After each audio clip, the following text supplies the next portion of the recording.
Selamat pagi adik-adik. Wah, kakak sangat senang sekali menyapa adik-adik sekalian yang saat ini masih di rumah saja. Apa kabarnya ya anak-anak sekolah minggu gereja Elias Malang? Wah, kakak berharap adik-adik semua tetap dalam keadaan baik dan tetap di dalam naungan Tuhan kita Yesus Kristus. Nah, adik-adik, saat ini kita akan memulai ibadah kita. Mari kita mengawalinya dengan kita memujikan pujian Kawanku Ini Hari Minggu. Ayo yuk, sama-sama kita bernyanyi ya. Ayo juga sama-sama kita bertepuk tangan. Ayo. Kawanku, ini hari Minggu. Sekarang sudah pukul 7. Ingatlah, jangan lambat. Tuhan Yesus datang menyambutmu. Sekali lagi ya. Kawanku, ini hari Minggu. Sekarang sudah pukul 7. Ingatlah, jangan lambat. Tuhan Yesus datang menyambutmu. Nah, adik-adik, saat ini kita akan berdoa ya, karena kita telah memulai ibadah kita ya. Ayo, ambil sikap yang tenang, ambil sikap yang hormat, tangannya dilipat, matanya ditutup karena kita mau berdoa. Ayo ya, kita berdoa. Tuhan Yesus, terima kasih oleh karena penyertaan-Mu. Tuhan Yesus telah menolong kami. Saat ini Tuhan, kami telah memulai ibadah kami. Tolong pimpin ibadah kami ya Tuhan, agar ibadah kami boleh menyenangkan hati Tuhan. Terima kasih Tuhan Yesus Kristus. Amin. Nah, adik-adik, kita akan terus memuji Tuhan. Kita akan terus memuliakan nama Tuhan sekalipun kita tetap di rumah saja. Ayo sama-sama kita menyanyikan lagu Cari Jiwa bersama Yesus. Ikutin gerakan kakak ya. Ayo tepuk tangan dulu. Katakan, cari jiwa bersama Yesus, bawa kabar keselamatan. Cari jiwa bersama Yesus, tangkaplah jiwa. Sekali lagi yuk. Cari jiwa bersama Yesus, bawa kabar keselamatan. Cari jiwa bersama Yesus, tangkaplah jiwa. Ayo, mama ini tangkap ya. Tangkap, tangkap, tangkaplah jiwa. Sekali lagi yuk. Tangkap, tangkap, tangkaplah jiwa. Sekali lagi ya. Cari jiwa bersama Yesus, bawa kabar keselamatan. Cari jiwa bersama Yesus, tangkaplah jiwa. Ditangkap apa mamanya, yuk.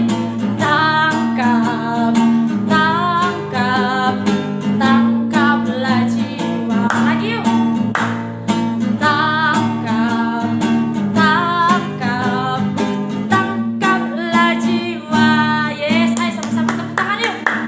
Ya, oke. Adik-adik, sebentar lagi kita akan mendengarkan cerita yang disampaikan oleh Ibu Lisa. Oleh sebab itu, mari kita mempersiapkan hati kita, kita menenangkan hati kita dengan kita menyanyikan pujian firman Tuhan. Kudengar. Ayo sambil kita menutup mata, mengambil sikap yang hormat kepada Tuhan. Yuk, ayo. Ketikkan hai ya.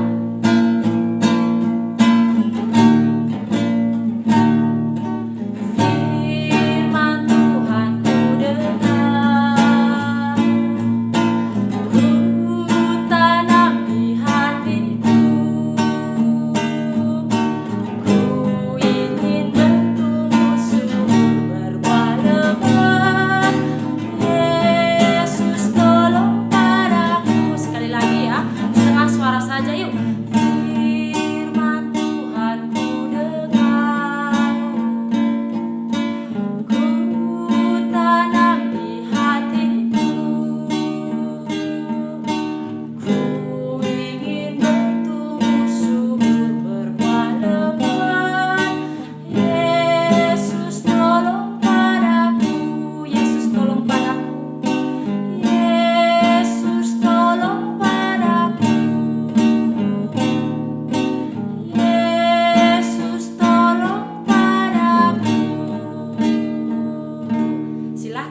bisa.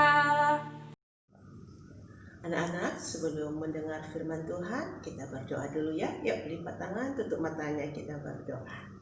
Tuhan Yesus yang baik, saat ini Tuhan, anak-anakmu sekolah minggu mau belajar kebenaran firman Tuhan.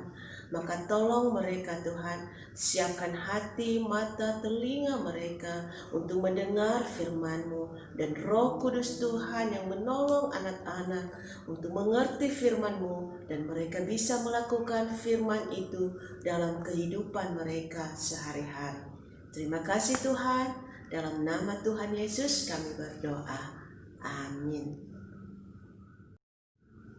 Ya, anak-anak, dalam beberapa minggu ini kamu mendengar firman Tuhan, yaitu tentang Paulus dan teman-temannya pergi menceritakan kasih Allah kepada banyak orang di berbagai kota, di berbagai tempat, di berbagai daerah. Dalam menceritakan Injil kepada banyak orang, banyak hal yang menyedihkan yang mereka alami. Mereka dianiaya, dipukuli, dihina, diolok-olok, dimarahi, diusir. Tetapi apakah itu membuat Paulus dan teman-temannya berhenti beritakan Injil? Tentu saja tidak. Mereka terus dengan semangat, dengan sungguh-sungguh menceritakan kasih Allah kepada banyak orang yang belum mengenal Tuhan Yesus. Nah, termasuk juga hari ini kita akan belajar dalam Kisah Para Rasul 14. Paulus dan teman-temannya pergi menceritakan Injil Tuhan ke kota Listra. Dan apa yang terjadi dengan mereka? Kita akan menyaksikannya melalui video berikut ini. Di Ikonium pun kedua rasul itu masuk ke rumah ibadat orang Yahudi, lalu mengajar sedemikian rupa, sehingga sejumlah besar orang Yahudi dan orang Yunani menjadi percaya. Tetapi orang-orang Yahudi yang menolak pemberitaan mereka memanaskan hati orang-orang yang tidak mengenal Allah dan membuat mereka gusar terhadap saudara-saudara itu. Paulus dan Barnabas tinggal beberapa waktu lamanya di situ. Mereka mengajar dengan berani karena mereka percaya kepada Tuhan. Dan Tuhan menguatkan berita tentang kasih karunia-Nya dengan mengaruniakan kepada mereka kuasa untuk mengadakan tanda-tanda dan mujizat-mujizat. Tetapi orang banyak di kota itu terbelah menjadi dua. Ada yang memihak kepada orang Yahudi, ada pula yang memihak kepada kedua rasul itu. Maka mulailah orang-orang yang tidak mengenal Allah dan orang-orang Yahudi bersama-sama dengan pemimpin-pemimpin mereka menimbulkan suatu gerakan untuk menyiksa dan melempari kedua rasul itu dengan batu. Setelah rasul-rasul itu mengetahuinya, menyingkirlah mereka ke kota-kota di Likaonia, yaitu Listra dan Derbe dan daerah sekitarnya. Di situ mereka memberitakan Injil. Di Listra ada seorang yang duduk saja karena lemah kakinya dan lumpuh sejak ia dilahirkan dan belum pernah dapat berjalan. Ia duduk mendengarkan ketika Paulus berbicara. Dan Paulus menatap dia dan melihat bahwa ia beriman dan dapat disembuhkan. Lalu kata Paulus dengan suara nyaring, "Berdirilah tegak di atas kakimu." Dan orang itu melonjak berdiri lalu berjalan kian kemari. Ketika orang banyak melihat apa yang telah diperbuat Paulus, mereka itu berseru dalam bahasa Likaonia, "Dewa-dewa telah turun ke tengah-tengah kita dalam rupa manusia." Barnabas mereka sebut Zeus Dan Paulus mereka sebut Hermes karena ia yang berbicara. Maka datanglah imam dewa Zeus yang kuilnya terletak di luar kota, membawa lembu-lembu jantan dan karangan-karangan bunga ke pintu gerbang kota untuk mempersembahkan korban bersama-sama dengan orang banyak kepada rasul-rasul itu. Mendengar itu Barnabas dan Paulus mengoyakkan pakaian mereka, lalu terjun ke tengah-tengah orang banyak itu sambil berseru, Hai kamu sekalian, mengapa kamu berbuat demikian? Kami ini adalah manusia biasa, sama seperti kamu. Kami ada di sini untuk memberitakan Injil kepada kamu, supaya kamu meninggalkan perbuatan sia-sia ini dan berbalik kepada Allah yang hidup, yang telah menjadikan langit dan bumi, laut dan segala isinya. Dalam zaman yang lampau, Allah membiarkan semua bangsa menuruti jalannya masing-masing. Namun ia bukan tidak menyatakan dirinya dengan berbagai-bagai kebajikan, yaitu dengan menurunkan hujan dari langit dan dengan memberikan musim-musim subur bagi kamu. Ia memuaskan hatimu dengan makanan dan kegembiraan. Walaupun rasul-rasul itu berkata demikian, namun hampir-hampir tidak dapat mereka mencegah orang banyak mempersembahkan korban kepada mereka. Tetapi datanglah orang-orang Yahudi dari Antiokhia dan Ikonium, dan mereka membujuk orang banyak itu memihak mereka. Lalu mereka melempari Paulus dengan batu dan menyeretnya keluar kota, karena mereka menyangka bahwa ia telah mati. Akan tetapi, ketika murid-murid itu berdiri mengelilingi dia, bangkitlah ia lalu masuk ke dalam kota. Keesokan harinya, berangkatlah ia bersama-sama dengan Barnabas ke Derbe. Paulus dan Barnabas memberitakan Injil di kota itu dan memperoleh banyak murid. Lalu kembalilah mereka ke Listra, Ikonium, dan Antiokhia. Di tempat itu mereka menguatkan hati murid-murid itu dan menasihati mereka supaya mereka bertekun di dalam iman dan mengatakan bahwa untuk masuk ke dalam kerajaan Allah kita harus mengalami banyak sengsara. Di tiap-tiap jemaat rasul-rasul itu menetapkan penatua-penatua bagi jemaat itu, dan setelah berdoa dan berpuasa mereka menyerahkan penatua-penatua itu kepada Tuhan yang adalah sumber kepercayaan mereka. Mereka menjelajah seluruh Pisidia dan tiba di Pamfilia. Di situ mereka memberitakan firman di Perga, lalu pergi ke Atalia di pantai. Dari situ berlayarlah mereka ke Antiokhia. Di tempat itulah mereka dahulu diserahkan kepada kasih karunia Allah untuk memulai pekerjaan yang telah mereka selesaikan. Setibanya di situ mereka memanggil jemaat berkumpul. Lalu mereka menceritakan segala sesuatu yang Allah lakukan dengan perantaraan mereka. Dan bahwa ia telah membuka pintu bagi bangsa-bangsa lain kepada iman. Di situ mereka lama tinggal bersama-sama dengan murid-murid itu.